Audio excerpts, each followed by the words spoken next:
Salut à tous, bienvenue au lac du Der en Champagne, l'un des lacs artificiels les plus grands d'Europe, mais aussi l'un des sites ornithologiques les plus réputés de France.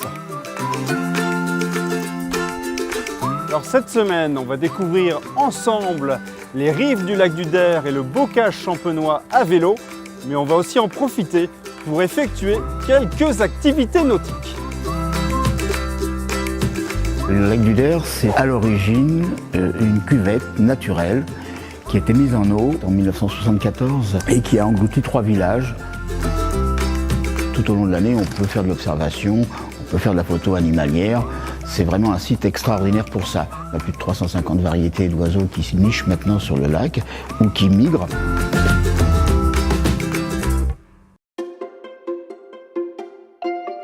Il y a énormément d'activités possibles tout au long de la saison. On peut dire toute activité nautique possible imaginable. Ça va du kitesurf en passant par du flightboard, en passant par du jet ski, par du paddle, par voilà, tout sport nautique, y compris de la plongée.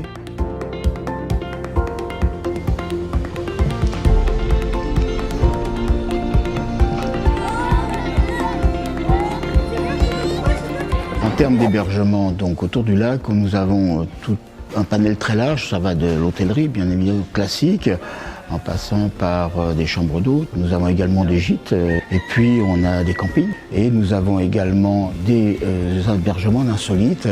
Par exemple, il y a des yourtes qui sont mises à disposition, il y a également des cabanes perchées, et qui ont la particularité d'être complètement isolées, c'est-à-dire que même le véhicule ne vient pas au pied de la cabane, il faut y aller à pied. C'est un charme fabuleux et c'est quelque chose à découvrir. Franchement, c'est vraiment la surprise totale quand on va dans ce type d'hébergement.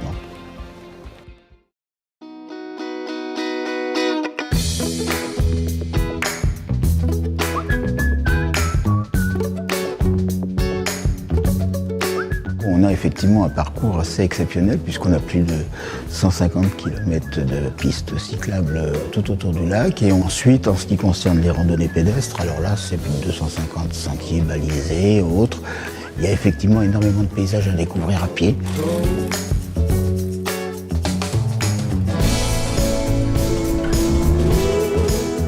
C'est l'église de Nuisemont-au-Bois, donc l'église d'un des 3 villages disparus sous les eaux du lac. Elle a été démontée morceau par morceau et on l'a reconstruite ici pour en faire un village souvenir. Il a fallu combien de temps pour la démonter et la remonter? Ça, c'était pas un problème, hein, c'est à peine 6 mois de travail. Alors on va rentrer dans la grange des Macheligneaux. Macheligneaux, c'était le nom des propriétaires de la ferme. Et nous, dans cette grange, on y a installé les maquettes, les maisons à pans de bois. Ça, c'est des maisons qui existent toujours. Cette maquette, c'est un témoignage de notre architecture locale.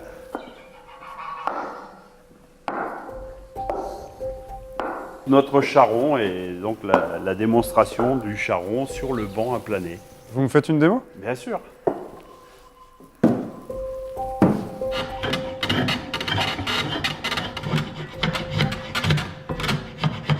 Maintenant que j'en sais plus sur le bocage champenois, direction le circuit des églises à pans de bois. Alors on a une particularité au niveau architectural dans cette région, puisqu'il y a effectivement beaucoup de villages encore avec des maisons en pans de bois. Alors pourquoi le pans de bois? Tout simplement parce que dans une région où il n'y a pas de pierre, où il n'y a pas de carrière, et les gens faisaient avec les moyens du bord. Il y a énormément de chênes, puisque ce sont des forêts de chênes sur le secteur, et toutes ces maisons ont été construites de cette forme-là, y compris des églises, puisqu'on a un circuit de 11 églises à pans de bois.